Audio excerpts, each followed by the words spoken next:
বরাবর মাকে দেখেছি মাছের মুড়ো বা পেটি কখনো পাতে নেবে না, সব সময় লেজার মাছটুকু মায়ের জন্য তোলা থাকে।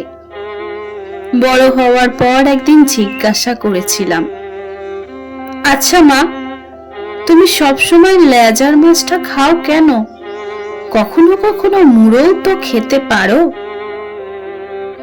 বাবা সেটা শুনে মুখ টিপে হেসে বলেছিল, তোর দিদা তোর মাকে শুধু লেজার মাছই খাইয়েছে, তাই তোর মা লেজা ছাড়া অন্য মাছের স্বাদ বোঝে না।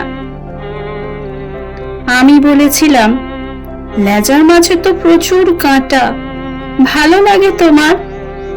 মা হেসে বলেছিল, লেজার মাছে একটা আলাদা মিষ্টি স্বাদ আছে, আমার খুব ভালো লাগে।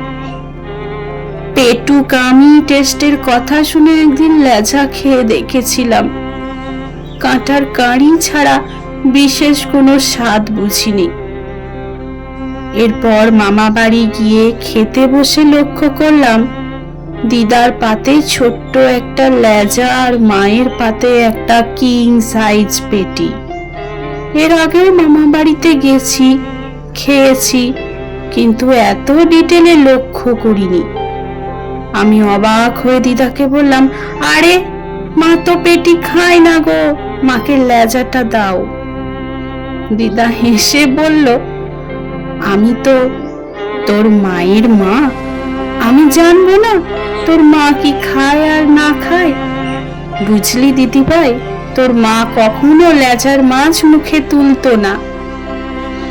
আগাগোড়া পেটি বা কোলের কাছের মাছটা ওর জন্যই তোলা থাকতো। জানি এখন ওর লেজেই অভ্যাস হয়ে গেছে, তবুও মায়ের কাছে দুদিন একটু ভালো মন্দ খাক। আমি অবাক হয়ে তাকিয়েছিলাম মায়ের দিকে। দেখলাম মা কিন্তু পুরো পেটিটা খেলো না, শুধুমাত্র একটা টুকরো ভেঙে নিল। পরে মাকে অনেক চেষ্টা করেছি মুড়ো বা পেটি খাওয়াতে, কিন্তু নিজের মানুষটার ওপর নাকি সংসারের ওপর প্রবল অভিমানে জানি না, মা ওই এক টুকরো লেজা নিয়েই সন্তুষ্ট থাকত। তারপর সময় গড়িয়েছে, বিয়ে করেছি, সন্তানের মা হয়েছি। হঠাৎ একদিন খেয়াল হলো, কিভাবে আমিও যেন সবাইকে খেতে দেওয়ার পর মাছের লেজাটা নিয়ে অভ্যস্ত হয়ে পড়েছি। কতদিন হলো আমিও পাত সাজিয়ে খেতে বসি না। ভালো মন্দ রান্না হলে প্লেট ভর্তি করে নয়, বরং ছোট্ট একটা বাটি করে নিয়ে চেখে দেখতেই অভ্যস্ত হয়ে গেছি। না, জোর করে নয়, বাধ্য হয়েও নয়। সবাইকে দেওয়ার পর শেষে যেটুকু থাকে সেটুকু নেয়াটাই কবে যেন নিয়ম হয়ে গেছে। আচ্ছা, মেয়ে থেকে স্ত্রী, বৌমা, মা পোস্টে উত্তীর্ণ হওয়ার পর কি মেয়েদের জিভের স্বাদ কোরকগুলো ইনঅ্যাক্টিভ হয়ে যায়?